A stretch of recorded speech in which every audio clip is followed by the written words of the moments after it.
Hi folks, it's Mike Murphy, and today's quick tip is in Adobe Audition CC 2022. In this tutorial, I'm going to show you how to show and hide the meter input signal, or the levels that you see bouncing up and down when you're ready to record.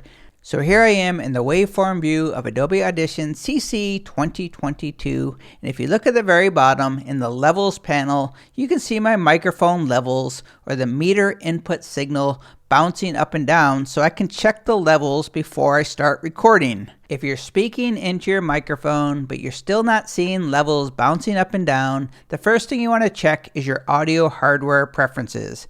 So go up to the top menu, go to Audition, Preferences, and then select Audio Hardware.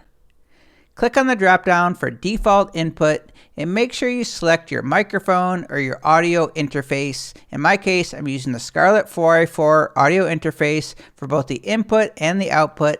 I'm going to click OK. There's still no levels even though I know I have the correct microphone selected. And to fix it, just come up to the top menu, go to View, go all the way down to the bottom, Metering, and this is what you're looking for. Meter input signal, and memorize this keyboard shortcut. On a Mac, it's Option I. On PC, it's Alt I. So if I just tap on the Option key and press I, just like that, I have levels, or the meter input signal, bouncing up and down so I can check the levels before I start recording.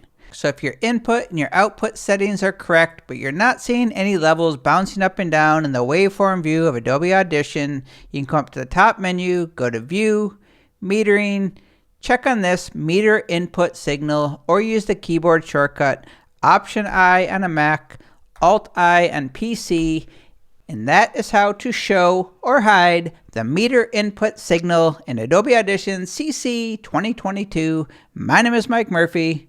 Cheers.